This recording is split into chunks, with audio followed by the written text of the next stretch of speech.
महाभारत काल में हमारी जड़ें हैं, हम क्षत्रिय हैं। स्वतंत्रता आंदोलन में भी हमारा काफी योगदान है। प्रथम स्वतंत्रता संग्राम हुआ 1857 में। उस क्रांति के पहले भी जो देश में आंदोलन चल रहा था, शहीद घसीटा कहार हमारे बीच के बीच शहीद हुए। स्वतंत्रता आंदोलन आगे बढ़ा। 1930 में मुजफ्फरपुर के भगवान लाल जी शहीद हुए।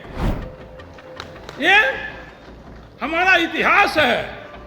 हम बिहार के लिए संघर्ष करने वाले, देश के लिए संघर्ष करने वाले, हम राष्ट्रवाद के लिए संघर्ष करने वाली जाति हैं। हम आपका आभार प्रकट करते हैं, धन्यवाद प्रकट करते हैं कि आपने कम समय में भी और कई बाधाओं को पार करते हुए हजारों की तादाद में यहाँ पर आए हैं। हम आपके प्रति प्रणाम और नतमस्तक होते हैं। हम मंच पर उपस्थित पार्टी के तमाम नेता जो यहाँ पर उपस्थित हैं, जो प्रदेश और देश को चलाने में जिनकी अहम भूमिका है, उनके पास समय का अभाव है। हरियाणा में चुनाव हो रहा है, झारखंड में चुनाव हो रहा है। इन चुनावों के बीच भी हमारे बीच आए हैं। हम उनको नतमस्तक होते हैं, प्रणाम करते हैं।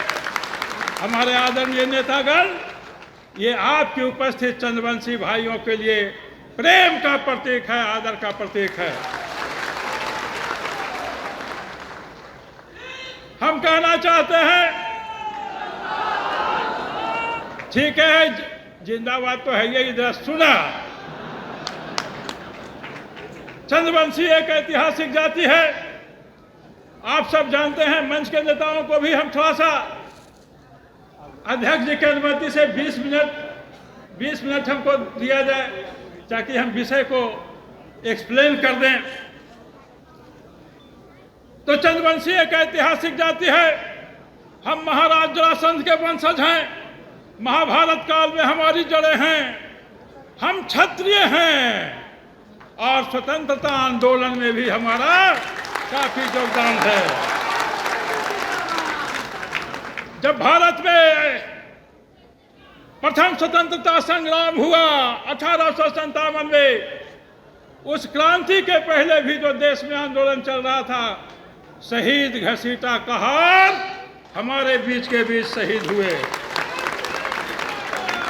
जब स्वतंत्रता आंदोलन आगे बढ़ा, 1930 में मुजफ्फरपुर के भगवान लाल जी शहीद हुए।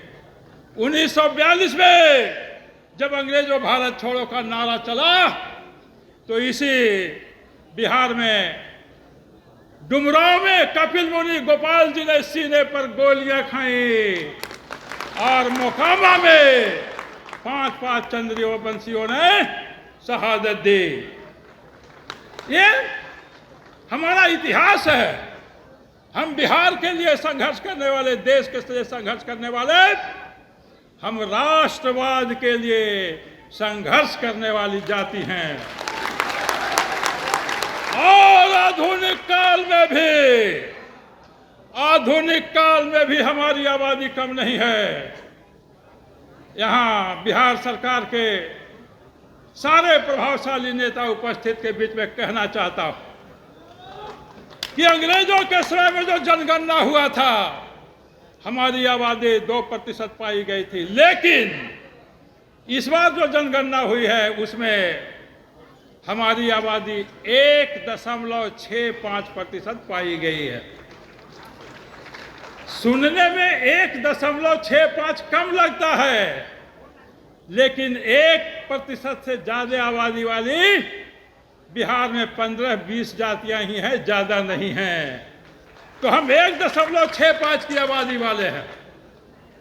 और यदि देखा जाए तो बिहार में 100% आबादी मिलकर के 243 विधायक चुनते हैं। कितना?